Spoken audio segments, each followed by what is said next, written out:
My new book, Peace Over Pain, is now available. You can buy it for $20 on Amazon, or you can download it for free inside my exclusive Facebook group. Simply go to peaceoverpain.com/join the group. And between the group and the book, you will learn how to eliminate chronic conditions. Welcome to Inner Peace with Dr. Reese, a program that can help you become liberated in the modern world. Now, here's your host, Dr. Kevin W. Reese. Do you wrestle with your ego? Welcome to episode number 163. Today, I'm sitting down with WWE Hall of Famer Rob Van Dam. In this discussion, we dive into the unique business of professional wrestling and how to manage your ego and emotions. We also talk about death, seeking approval, and much, much more. Before we begin, sit down and relax and take in this riveting conversation. Let's begin. Hey, Rob, welcome to the podcast. Absolutely glad to be here, dude. So, how do you, or did you, in your long career, maintain inner peace in professional wrestling? I kind of like trip on the word maintain because, as you know, it's a growth cycle that like never ends, right? Mm-hmm. So if I just think back a few years, I think about the tools that I lacked, and I think about specific times I lost my cool, and I'm always ashamed of myself when I do. I don't get mad very often at all. Once in a great while, I'll get overwhelmed, and that'll take over that emotion. And then once it does, I can't get back. I don't have a wide range like most people. One time in WWE, if you're not opposed to a quick little story, Go ahead. So I was wrestling against Chris Jericho, and the people, the powers to be, everybody, they really wanted me to get mad. They wanted Jericho to get under my skin. They were convinced that's where the money was, and so it was like, okay, yeah, I got it. I'll be mad. They didn't think I could do it. So all day long, everybody, all the agents, and they told other guys to do it too, including Jericho, would come up to me all day and they'd say, now remember, just think angry, like think of something that makes you really mad and get that mental aim. I got it. All right, get off me. Eventually, like I was sick of hearing it. Like they got me so worked up, so worked up. So then right before I went out there, Chris Jericho, he's going out to the ring first, and I don't know, he's cutting a promo or something, and then I'm going to run out and jump on him. And right before Chris goes out there, when I'm already, like about at my limit, he goes, just get really mad. Don't forget, get mad. Like I'm going to forget. Come on. It's been pounding in my head all day. And he goes, just like, imagine that I hit on your wife.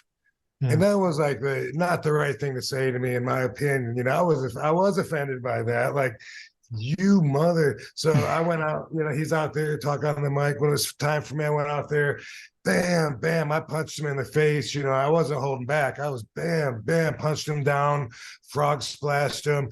They wanted me to cover him and 1, 2, 3 and take the belt and me make my own count. I was so pissed. I forgot to even do that. I threw the belt on him. I stormed off. I couldn't even dress in the dressing room. I had to grab my bags, get in my car, in my wrestling gear, and drive off to the hotel. And it took me hours to cool down, because I don't get worked up that often. And it's not just maintaining it. It's always learning from the mistakes like that, trying to not let them happen again, and really focusing on the things that are conducive to my Zen, as opposed to looking for a contradiction and looking for drama, whatever my list of counterproductive things to have on my mind are. What did you learn from that experience? Because it sounds kind of dramatic. Well, hey, I'm in the entertainment business, I mean, without drama, you got nothing. That's Yeah. what it is. That's why it's kind of, I act, but I'm the least dramatic person probably that you'll meet. I wouldn't be surprised. I always tell people I would think I'm boring if I wasn't me. I don't Mm, sing, I don't dance.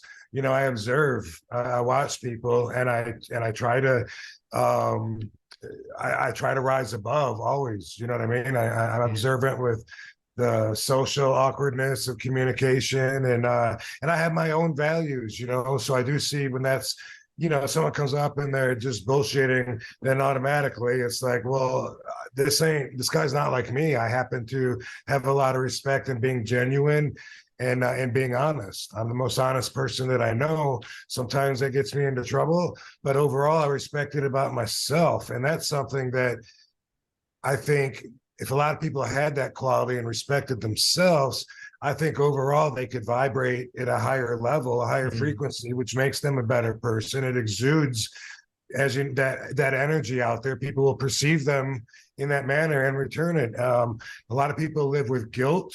hmm. And I personally believe a lot of the guilt is unnecessary. Almost all of it is self-invoked. Hmm. um and it starts when we're young and in Bible school or whatever, and we're told Jesus gets mad at you if you use Hmm. adult language or whatever, and some people never shake that. They Or some if you have some mothers lay a guilt trip on you, as a Yeah, there's mechanism.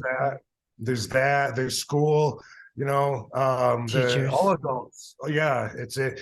And then a lot of people have to or I shouldn't say have to, but I recommend, and what I've done, I feel, is reprogrammed myself as an adult. And Mm, a lot of people haven't bothered to do that. And so hmm. it's very difficult to try to communicate with people because their mindset sometimes is so far off. I'm glad you just used that term because that's also a term that I use. There's program, we get programmed and then it's on us to deprogram. It's very difficult, but the thing that makes it so doable is that common sense pulls you through it. Hmm. As a child, you don't have common sense developed yet. So when you're told, hey, a big fat man is going to park on our roof with reindeer and come down our chimney to give you gifts, you don't have common sense yet. You believe that, you love it. And even Hmm. as adults, people don't want to give that feeling up. No, they don't. But common sense contradicts a lot of what I learned as a kid. I mean, I've relearned actual facts about how the world is run, about society, government, all kinds of things that are not at all like what I was taught. And as you go through life, you have to look at things from a different perspective because you're moving along, looking at it from a different Hmm. place in your life. And so it's something that if you don't bother to do, then you're just stuck in this limited status quo persona where the ability to think is so shallow, right? Yeah, yeah. Yeah, and we have the ability to deprogram. And I mean, you nailed it. Most people don't even try. You know, they might share some memes on their Instagram or something that are motivational. At least there's that if they do that. Yeah, it's better At than least if they're nothing. trying to spread positive energy or whatever. But that whole thing with social media, it's like there's no consequences, right? So people that were brought up with the technical age of being able to just think there's no consequence. I'll put this out. And then if I'm completely wrong, oh well, nobody knows me. That's not the state of mind that we grew up on. And it's not something that I want to change as an adult. I only want to improve it and get more realization out of the truth of that, of consequences. I think one of the biggest programmings that we have as human beings is seeking approval.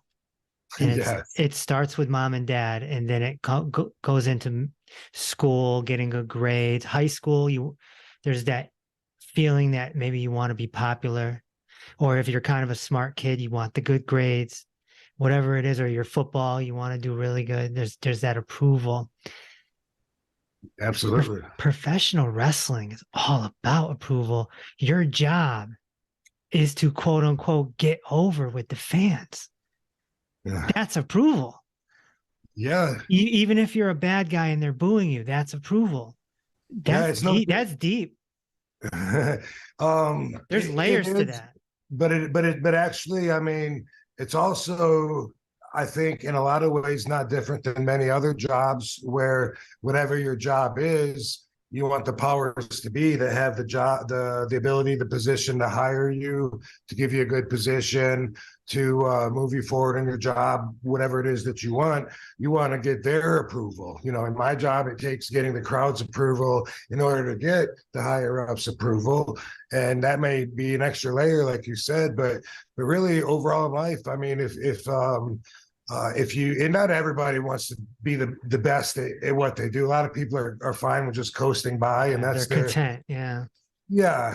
And in a lot of ways, you know, if they're content with their job, they may have other priorities that are more important to them, and that's awesome. That's completely up to their own you know, personal situation. But yeah, overall, you gauge how well you're doing on the spot. Instant gratification is in the entertainment business, you know. Just like if you're, whenever you're in front of a crowd, whether it's stand-up comedy, whatever, you know how well you're doing right at that moment. So yeah, that's a big part of it. And it's Yeah. it's weird how much we crave the approval of everybody. Mhm. It's something that if you don't really take the time, naturally, they always say the older you get, the less you care about what everyone else thinks, and that is true overall. But it doesn't like go away completely, or we would all just leave the house with our hair a mess and not care what we look like or whatever if it was Yeah. true to that extent. But certain times it's easy to step back from that. There's a rumor on social media that I know is completely not true. It makes me laugh. I don't feel the obligation necessarily to go back and counter it. That's not true because of this or this. Sometimes I just let it ride. And then if it comes up in an interview or something way later, then I say, yeah, I don't even think I've ever commented on this. I think, you know, for instance, there was something going around that I was like blind in one eye. And I thought it was funny, but really a lot of people believe that because they read it on social media, so it has to be true. Mm. There's a lot of strength in not caring what they think. They think that, so what? But it's in us, you know. Like somebody could just say, "Dude, I'm smarter than you." Dude, I know. No, you're not. We're so defensive. Yeah. Maybe the person is smarter than you. I mean, why are we instinctively would like so against this person thinking that they're smarter than us? It's a really weird like thing that's so deep in our psyche that it really takes a lot of growth and a lot of effort, really, I think, to apply not doing that to your everyday. Yeah. When you got to WWE, did you ever have that feeling of, I need to impress Vince McMahon? Was there a pressure Always, there? always, absolutely, yeah. Vince would on the television shows. We'd have 2 television shows a week, 3 when there was a pay-per-view, which was once a month, and then we would have like usually 3 shows a week that were not televised. So we're on the road nonstop. But the television shows were a lot more important. And Vince McMahon was always at those. And he's one of the first people you pass after you're in the ring. You go up that ramp and you go through what we call gorilla. First thing I do is we look at Vince and hope to get that approval. Hopefully he's going to stand up, shake my hand and say, outstanding, something like that. You know, like Right. if I walk by and he just like is going to look the other way or something, that's not a good feeling at all. Wow. That's a lot of pressure, actually. And everybody does it. He knows that's his moment to give them the thumbs up or thumbs down. Yeah, he can puppeteer your emotions just from that one walk through the curtain. Sure. Wow. Mostly what I go back to is if you're not disappointing yourself, then you win, right? Mm. Especially if you have a good set of qualities, a good set of principles, good set of values, really. And then if you're not disappointing yourself, then life is so much better. And I know so many people more people than not, way more people than not, have some kind of guilt. They do something where they're like, well, I know I shouldn't do this, but whether it's smoking cigarettes or whether it's drinking or whatever, whether, and I know so many guys that when they're out on the road, they think they're single, getting with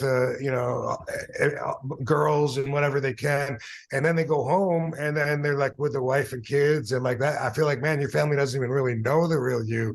If they don't have any guilt, then they're I don't know, then they almost have to be psychopathic. I mean, not knowing the situation, a lot of them hate their wives, feel like they owe them, feel like they're getting them back, whatever. Like, that's, everyone's got their own circumstances. Everything is subjective, but overall, that self-imposed guilt by living in a way that you have contradicting values, that's some way to live, and it's not mine.